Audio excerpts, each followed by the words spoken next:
अस्सलाम वालेकुम प्यारे बच्चों, कैसे हैं आप सब। आज हम अपना उर्दू का लेसन करेंगे, लेसन नंबर 20 जो है पेज नंबर 56 पे। प्यारे बच्चों, हम इसमें आज पढ़ेंगे अच्छी अच्छी बातें। हमारे प्यारे नबी जो इस दुनिया में तशरीफ़ लेके आए हैं, उन्होंने हमें अच्छी अच्छी बातें बताई हैं और वो जो अच्छी अच्छी बातें बताते थे उसको हदीस बोलते हैं। चलिए अब हम रीडिंग करते हैं। आपने भी जिस तरह टीचर रीडिंग करेगी आपने भी इस तरह रीडिंग करनी है और इसको अच्छे से पढ़ना है। एक दिन दादा अब्बू ने बच्चों से कहा, आज मैं तुम्हें कुछ अच्छी बातें बताता हूँ। बच्चों, दुनिया में जितने भी दाना लोग हो गुज़रे हैं, उन्होंने लोगों की भलाई के लिए अच्छी अच्छी बातें बताईं। हमारे नबी सल्लल्लाहु अलैहि वसल्लम दुनिया के सबसे ज़्यादा दाना इंसान हैं। दाना का मतलब अक्लमंद होता है। आप सल्लल्लाहु अलैहि वसल्लम ने इंसानों के भले के लिए बहुत सी बातें बताई हैं। उनमें से कुछ ये हैं। नंबर 1, सुबह सवेरे उठा करो, क्योंकि सुबह को उठना बरकत और भलाई का बाइस है। बाइस का मतलब वजह है। नंबर 2, झूठ से बचते रहो, क्योंकि झूठ बोलने की आदत आदमी को बुराई के रास्ते पर डाल देती है।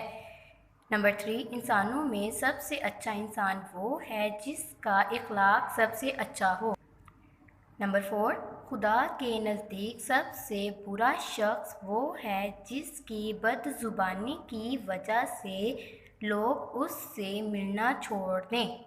नंबर 5, बुरे साथी के पास बैठने से अकेले रहना बेहतर है और अच्छे साथी के पास बैठना अकेले रहने से बेहतर है।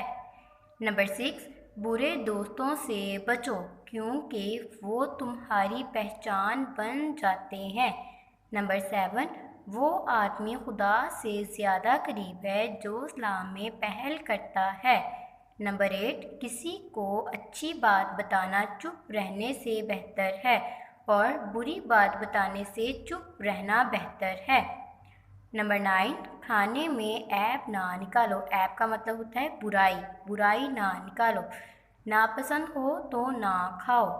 नंबर 10, जिसने माँ बाप के साथ अच्छा सलूक किया उसे खुशखबरी हो कि अल्लाह ताला उसकी उम्र बढ़ा देता है। जिस तरह प्यारे बच्चों मैंने रीडिंग किया, आपने भी इस तरह इस लेसन की अच्छे से रीडिंग करनी है। और अब हम अपनी करेंगे सरगर्मी नंबर 1, जवाब दें। यहाँ पे सवालात दिए गए हैं, आपने उनके जवाबात देने हैं। नंबर 1, सबसे अच्छा इंसान कौन है? जवाब, जिसका इखलाक सबसे अच्छा है। नंबर 2, सबसे बुरा इंसान कौन है? आंसर है बदजुबानी करने वाला। नंबर 3, अल्लाह ताला की तरफ से खुशखबरी किसके लिए है? आंसर, जिसने माँ बाप से अच्छा सलूक किया। आपने इस लेसन की अच्छे से रीडिंग करके इनके सवालात के जवाबात लिखने भी हैं और याद भी करने हैं। इसके बाद हम अपनी करेंगे सरगर्मी नंबर 2, खाली जगह पुर करें। नंबर 1, यहाँ पे आपके पास उन्होंने कुछ अल्फाज दिए गए हैं, आपने यहाँ से देखकर इनको खाली जगह को पुर करना है। जैसे पहला लफ्ज़ है ऐब, उठा, अच्छा, बचो। नंबर 1, बुरे दोस्तों से बचो। नंबर 2, खाने में डैश ना निकालो, ऐब। नंबर 3, माँ बाप के साथ डैश सलूक करो, अच्छा। नंबर 4, सुबह सवेरे डैश करो, उठा। आपने इस लेसन को अच्छे से पढ़ना है और इसकी एक्टिविटीज़ को फिल करना है, उसको याद भी करना है।